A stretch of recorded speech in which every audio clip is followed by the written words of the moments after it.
கிறிஸ்துவுக்குள் பிரியமான சகோதர சகோதரிகளே, இயேசு கிறிஸ்துவின் இனிதான நாமத்தில் நான் உங்களை வாழ்த்தி வரவேற்கிறேன். இன்றைய தினம் உங்களுக்காக கொடுக்கப்பட்ட வேத வசனம் மத்தேயு எழுதின சுவிசேஷம் 6ஆம் அதிகாரம் 34ஆம் வசனம். ஆகையால் நாளைக்காக கவலைப்படாதிருங்கள், நாளை தினம் தன்னுடையவைகளுக்காக கவலைப்படும், அந்தந்த நாளுக்கு அதினதின் பாடு போதும். ஒரு வயதான ஞானி இறக்கும் தருவாயில் இருந்தார்.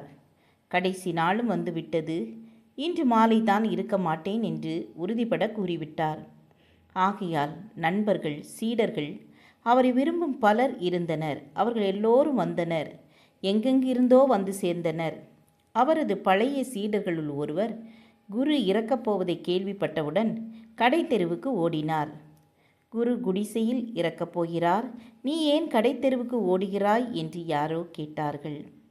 அந்த சீடர், என் குருவுக்கு ஒரு குறிப்பிட்ட வகை கேக் மிகவும் பிடிக்கும், அதை வாங்கவே போகிறேன் என்றார்.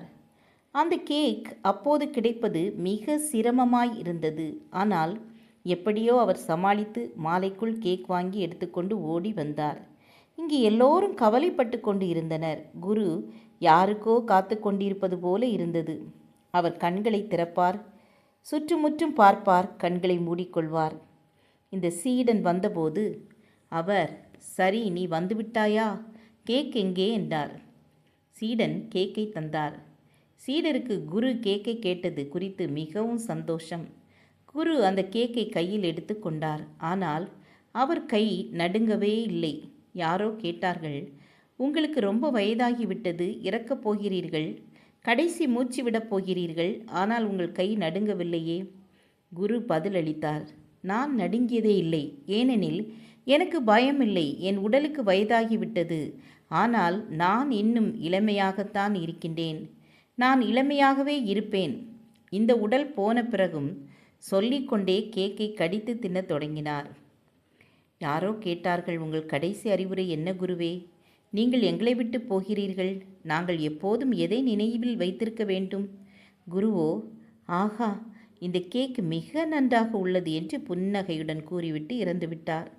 கேக் மிக நன்றாயிருக்கிறது, சாவு கூட முக்கியமில்லை என்று அவர் நினைத்திருக்கிறார்.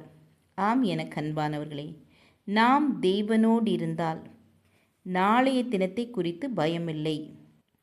ஆகையால் எண்ணத்தை உண்போம், எண்ணத்தை குடிப்போம், எண்ணத்தை உடுப்போம் என்று கவலைப்படாதிருங்கள். இவைகளெல்லாம் அஞ்ஞானிகள் நாடி தேடுகிறார்கள். இவைகளெல்லாம் உங்களுக்கு வேண்டியவைகள் என்று உங்கள் பரமபிதா அறிந்திருக்கிறார். ஆம் தேவ பிள்ளைகளே, முதலாவது தேவனுடைய ராஜ்யத்தையும் அவருடைய நீதியையும் தேடுங்கள், அப்பொழுது இவைகளெல்லாம் உங்களுக்கு கூட கொடுக்கப்படும். நாம் ஜெபம் செய்வோம். எங்களை நேசிக்கிறதான அன்பின் பிதாவே, நாங்கள் எண்ணத்தை உண்போம், எண்ணத்தை உடுப்போம், எண்ணத்தை குடிப்போம் என்று தினமும் கவலைப்படாமல் பரமபிதாவாகி நீங்கள் எங்களை நடத்துவீர், உடுத்துவிப்பீர்.